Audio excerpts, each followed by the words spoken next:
decided to start backing the truck up. It was an SUV at the time. It was a Ford Explorer. Backed it up, and the tree had fallen across the road, so we just backed it up as high as we could get it. And then the water started coming up in the truck. Didn't know why. It didn't seem like rainwater could come up that fast. No one knew that the levees had reached the road. So there was a guy sitting next to me just like this. We were side by side. His truck, he was waist deep in his truck. So he's like, let's go. So we got our trucks and we started walking this way. By the time we got here, it was already getting over our heads. So he had on gym shorts. I had on full rain suit, Gore-Tex, everything, all my stuff. And we tried starting to walk and then swim towards that building. And we would car hop, going from car to car because the cars were floating. So we would jump on them.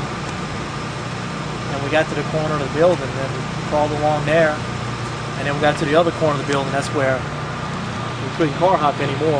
And that's this building right here? This Fleming Hall building, yeah, building 1. It's the old state headquarters. Fleming Hall, built in 1930s, work progress building. What did you do then? He swam in front of me, and he swam to some like generator building, and then so he said, "Come on." And when I tried to, I sunk. I didn't get to swim because I was weighted down with all the Gore-Tex stuff, so I went underwater. And I started drowning. I felt like I was drowning. And I landed on a fence that was part of the generator building. And worked my way up the fence, and I wasn't drowning no more. I came up, got air. And so he said, "We'll swim to the next one." He took off again. And we tried to swim to the next one, same thing happened. So I let go of the fence, underwater. And then when I got up a little bit, I was starting to go across the parade field, and there was nobody there.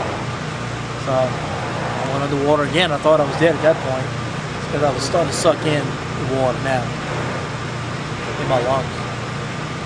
And I was being blown across the parade field, and they made a human chain of boats and people. And they snagged me as I was going across the parade field. And they got me, and they ended up bringing me in a boat. I was underwater. They brought me in a boat and brought me into the building.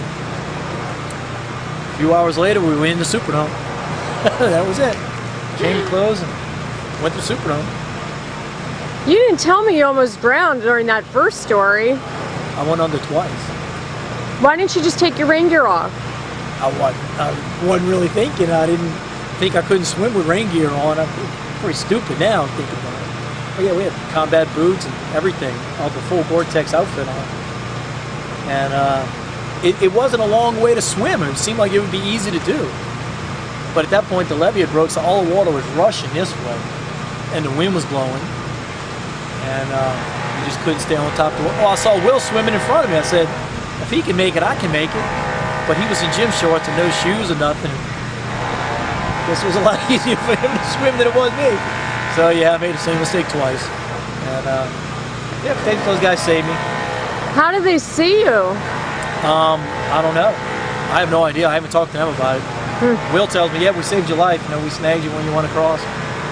He reminds me every now and then. I think he's just getting back at me because I dated his sister about 20 years ago. So.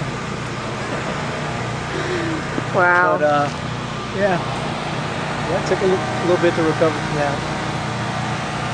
I went straight from there to the wonderful Superdome. And you were there for how long? Well, we stayed here overnight. We started evacuating people flying out. We would take rowboats from, not this building, but the next building. We would take rowboats through all of this to the levee, the Mississippi River levee, and had Blackhawks taking people out all night.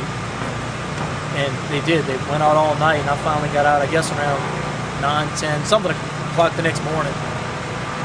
I was the last person out in Jackson Valley. They flew us, the last load, into the Superdome.